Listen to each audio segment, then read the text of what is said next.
Welcome to NTR Takeout. It's getting down to the last hours as our president for the next 4-year term should be announced. Here's the latest TikTok news on the 2024 presidential campaign. Please like the video, share the video if you like, and drop those comments below. Is 94% Trump, 6% Harris. Florida, 94% Trump, 6% Harris.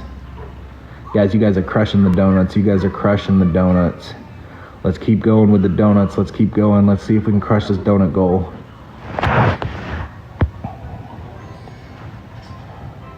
Red and blue hearts in the chat. Red and blue hearts in the chat. So we got Louisiana. Louisiana is 97% Trump, 3% Harris. Guys, we're up to 160 red hearts. Red hearts are taking over the chat with 160. Breaking news, as the elections start, billionaire Oprah Winfrey gives her final fear-mongering warning to Kamala supporters. Take a look. Sit this one out. We don't get to sit this one out.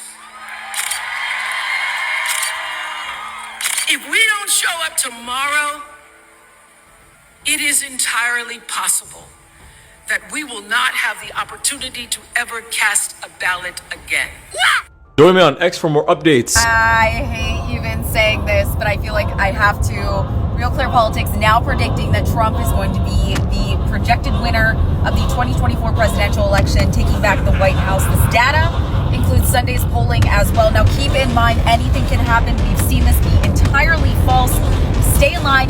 Make sure you vote today. Make sure your friends vote today. Flash drives the are not. flash drives that go to the machines are not synced up, and so they're having to get new flash drives out to all the machines. Yeah, that's what we've been told. Cambria County? Cambria County that we know of. Yeah. Okay. I have 3 daughters, 4 children overall, and women's rights is pretty important to them and my daughters. Sorry, I'm getting a little emotional about that. I didn't think that I was going to do that, but just their bodies, their choice type of a mentality. I think women's rights are very important, especially for being a biracial African American. I stand for everyone behind me. This is for women's rights, and I think it's important. My mom raised me very well, and this is really important.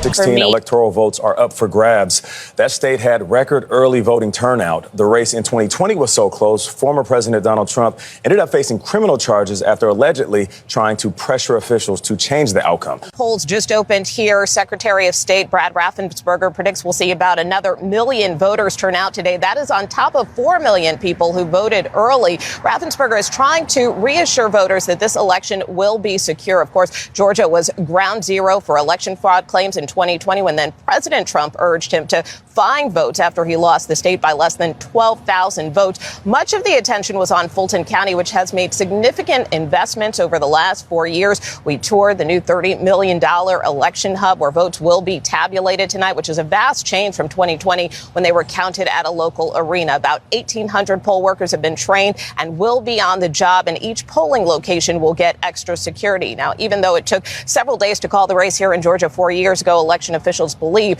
the process will be much faster this time around. For me, it's that my daughter grows up in a world that was so much more like mine. And what are your top issues? Women's rights, women's reproductive rights is a huge one. And for me, just what we're going to do in the economy overall. The inflation has just made it so you have to decide, are you going to buy hamburger, meat, or chicken because of what's on sale? The Trump campaign assumes that turnout today will resemble what it did in 2020, meaning Trump voters swamping Biden voters because they all voted early.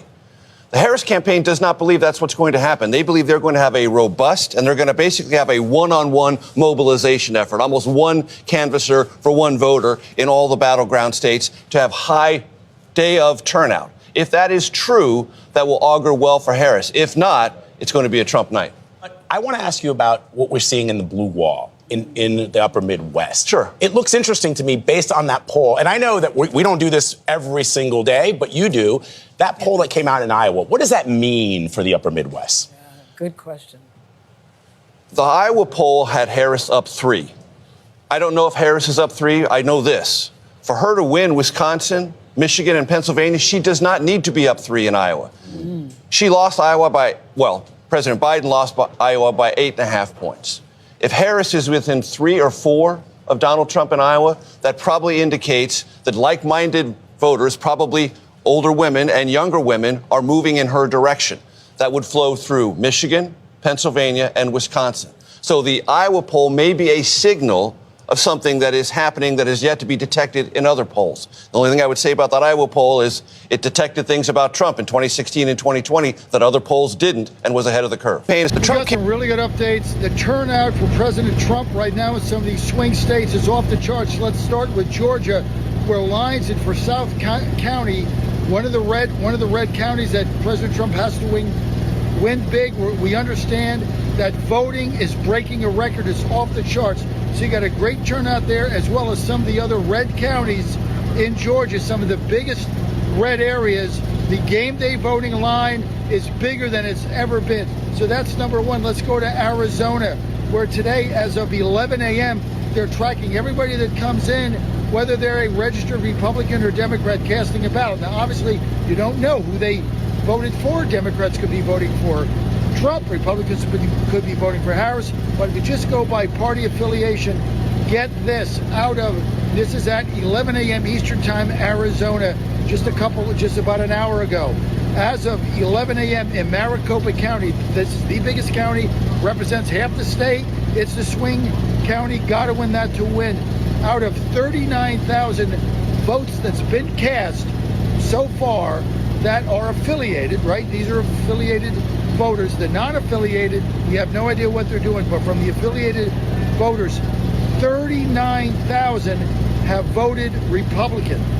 39,000, I said 39, it's a total of 58 combined.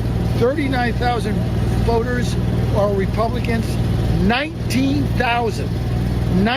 are Democrats. So in Maricopa County, as of 11 a.m. in Arizona, Republican turnout is 2x Democratic turnout.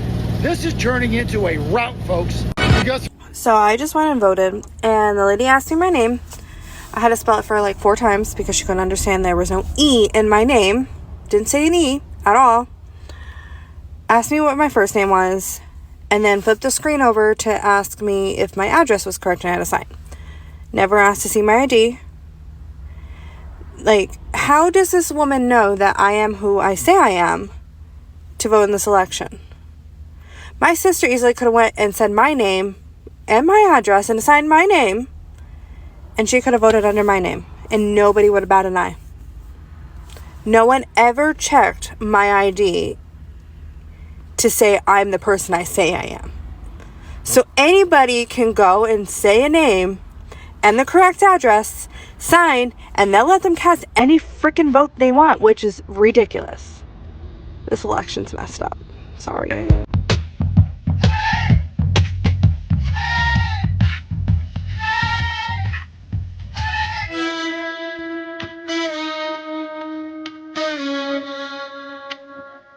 For. Let's take a look at the easiest path, the most efficient path for each one of these candidates to hit that magic number of 270. So here it is, our road to 270 map, and you see in gray, those are the 7 core battleground states. So I'm going to show you, first of all, if Kamala Harris is going to win, what would be the simplest way for her to win this election? Well, it would involve the northern route, the northern tier of the battleground. These 3 states, Wisconsin, Michigan, Pennsylvania. Donald Trump won all of them narrowly in 2016. Joe Biden won all of them narrowly in 2020. If Kamala Harris can keep those states blue, let me show you what it would do. Light them up just for the sake of showing you, and she hits 270 electoral votes on the dot. Now, from Trump's standpoint, let's reset these. His easiest path to 270, or his most efficient really, is North Carolina. That's a state he actually won in 2020, the only battleground state he won before. Can he hold on to that? Can he get Georgia back? He lost that by about 12,000 votes last time. And then Pennsylvania. If he could get Pennsylvania, those 3 states would put him at exactly 270. Breaking news, we got a North Carolina update. It looks really, really good in North Carolina. Get this. First time ever in North Carolina, Republicans carried the early vote by, guess this, 41,000 votes. This is a stunning number. Now, normally Republicans hold the Democrats' advantage in early voting in North Carolina to about 100,000 or less. They win. Right now, early voting is done in North Carolina, and Republicans have a 41,000 vote lead. This is unheard of.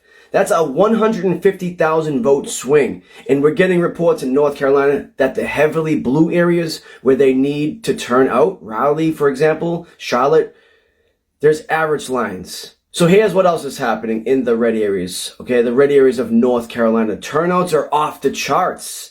2 and 3 hour lines. People for Trump are coming out. This is game day and they're coming out in droves. Democrats are finished in North Carolina. They're finished in Georgia and they're finished in Florida. They're not going to win any of these 3 states, all right? This is going to be called before 10 p.m., all right? That leaves Pennsylvania, where reports right now are in Philadelphia precincts that are heavily Democratic and where they need a massive turnout. Right now, it's not looking good. Trump, 1 state away from putting his hand on the Bible.